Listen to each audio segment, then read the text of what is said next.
The Delphi Defendant wants your help. The roommates are officially ruled out as suspects in the Idaho University murders. Grandma apparently stepped up in the Quentin Simon case. Alec Murdaugh's co-conspirator is found guilty of all counts. And then finally, our dumb criminal of the day, which gives new meaning to the word, don't live stream the crime scene. Let's talk about it.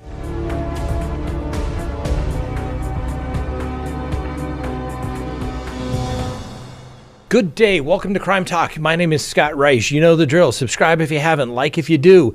Leave me a comment and hit that little bell so that you receive notifications of when we go live or put up new content. And as always, please support the people that support Crime Talk. Go to crimetalksearch.com, sign up for a background subscription service where you can do as many background searches as you desire when you have the background subscription service. And when you do that background subscription, you will be able to do a search, and that search will be done while you wait. A report will be generated, and it's going to have information that, well, the person that you're interested in probably didn't tell you about in the first place. So find out if they're on one of those registries. Do they have a criminal history? Should you be afraid? Do they have civil judgments against them?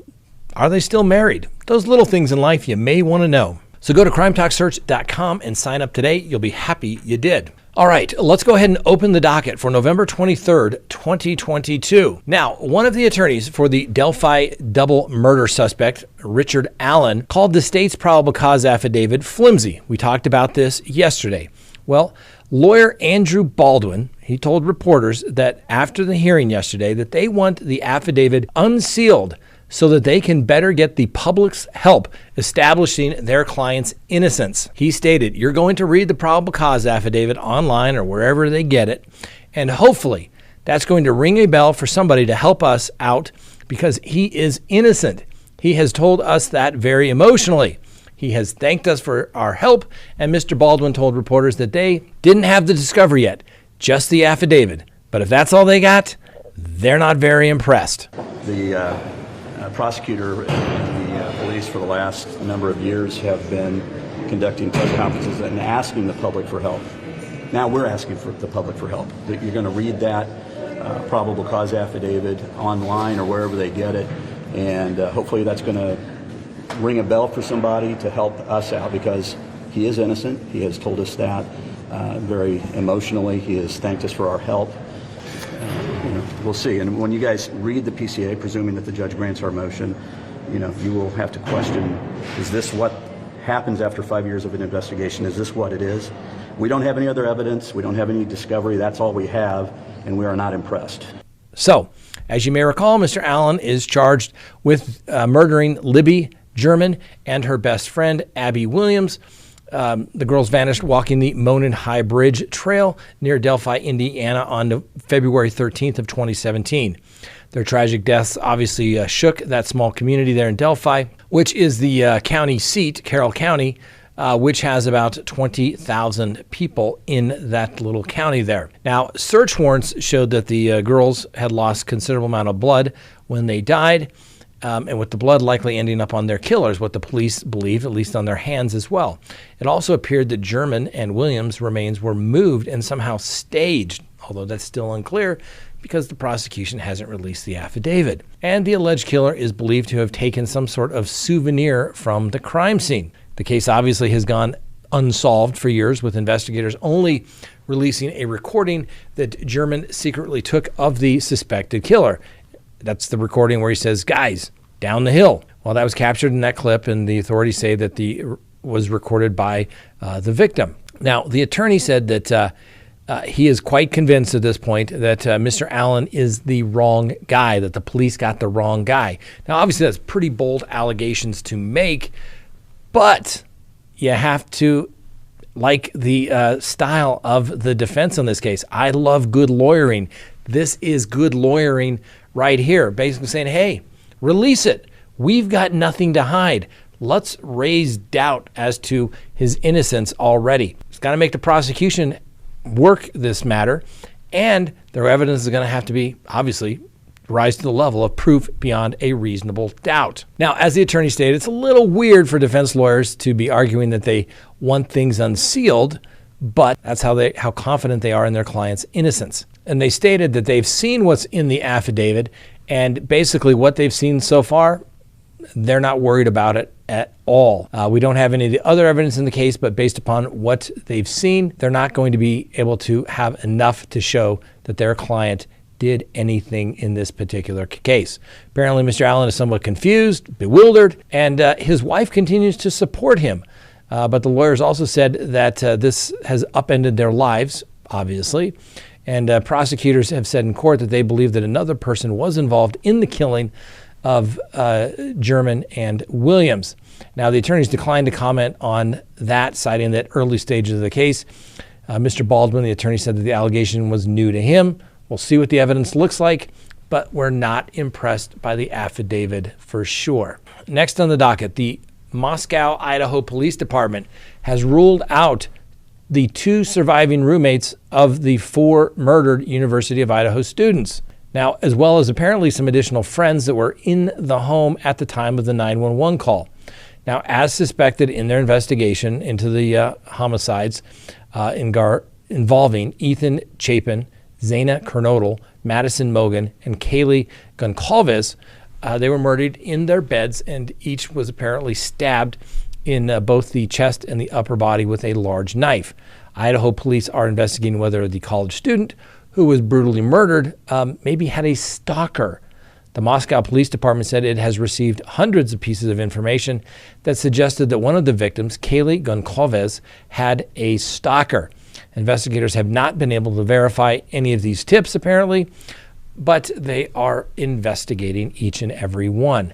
Now, the night before the murder, on the evening of Saturday, November 12th, Miss Mogan and Miss Goncalves had been at a local bar in Moscow, Idaho. Chapin and Kernodle had been at a party at the Sigma Chi fraternity house on the University of Idaho campus, and both parties returned home early in the morning.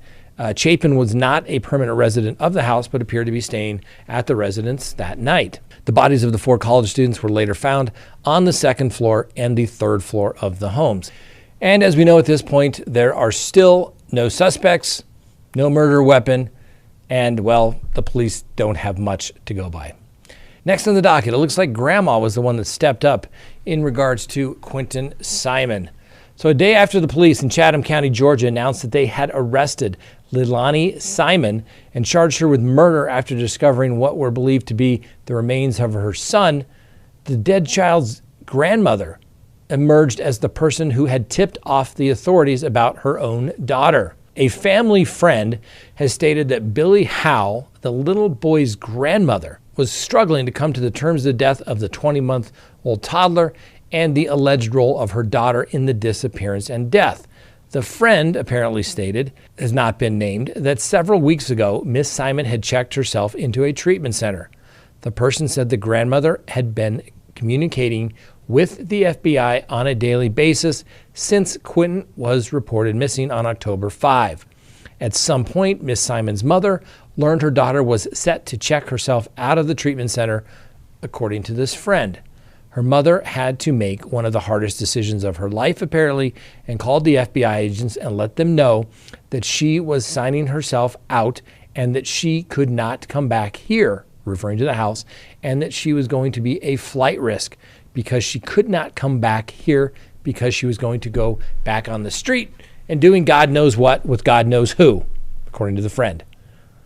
Probably not wrong. On Monday afternoon, police said that Miss Simon had been charged regarding the disappearance and alleged murder. And the police detectives stated that 22-year-old Leilani Simon was charged with malice murder, concealing the death of another person, false reporting, and making false statements in connection with the disappearance and death of her son, Quentin Simon.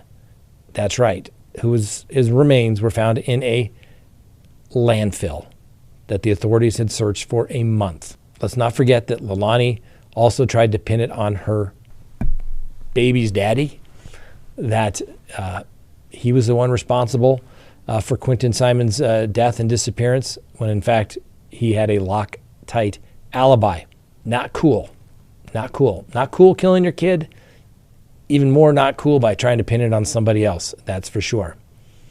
All right, Mr. Alec Murdaugh's accomplice, guilty as to all counts. A federal jury in Charleston, South Carolina, has found Russell Laffitte guilty on each of the 6 criminal counts in which he was charged in the first trial regarding Alex Murdaugh's investigations.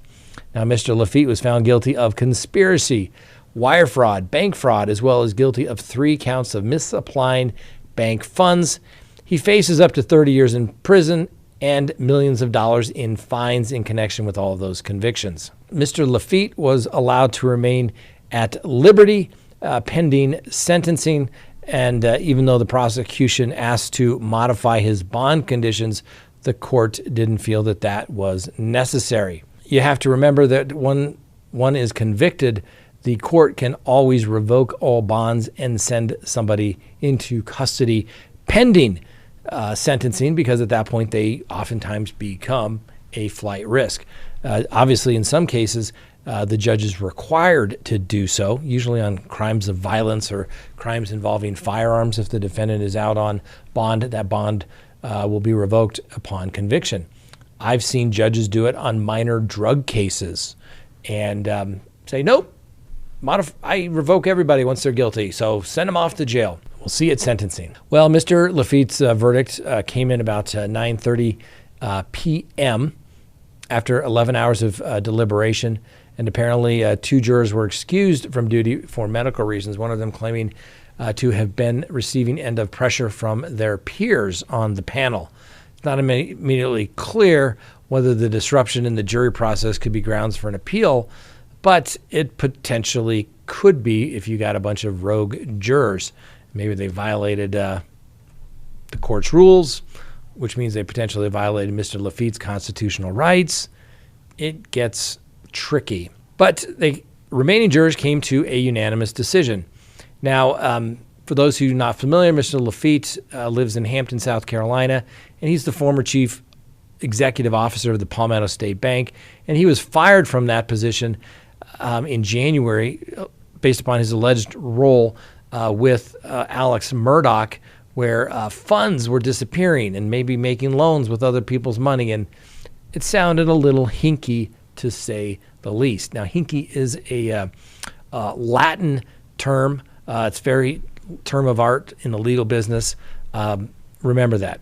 Well, apparently Mr. Laffitte may have wished he had gone along with that agreement that was reached out to him by federal government, where they offered for him to testify in future prosecutions regarding an ongoing investigation. Apparently that deal collapsed because Mr. Laffitte didn't want to go to prison for 4 to 5 years.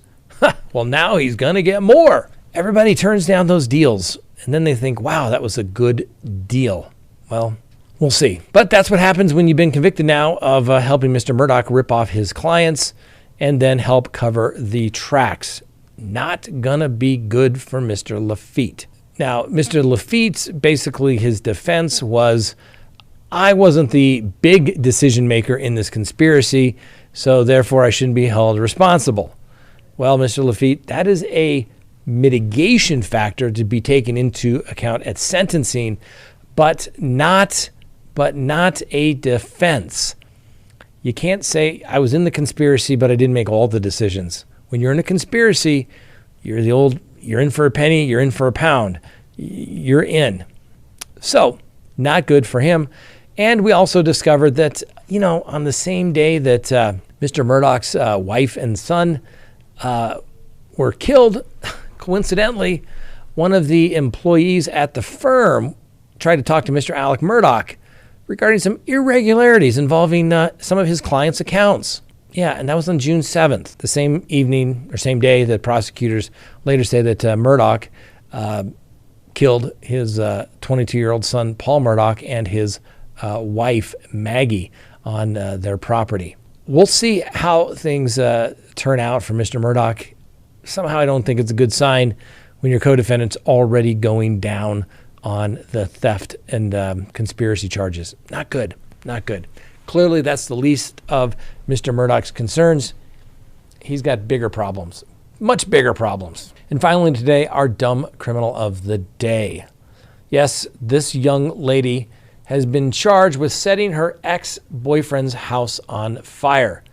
Sinead Soto apparently has been upset when a woman who turned out to be a relative of her former boyfriend answered his phone. The owner of the home, a relative of the boyfriend Soto broke into, apparently stole several items and then set the house on fire. According to the police affidavit, it alleges that Miss Soto FaceTimed the boyfriend and showed him a burning chair inside the house. What have we said about live streaming the crime scene? Don't do it. Don't live stream the crime scene, ladies and gentlemen. Yep, now she's charged with burglary and arson and being held on a $165,000 bond. I get it. People can be jealous. But before you go break in and try to burn down somebody's home, you better make damn sure it's really the other woman and not the ex-boyfriend's relative. All right, that is all we have for you today. We hope you have a great day, not just a good day, and hope that you have a wonderful Thanksgiving. We'll see you next time on Crime Talk.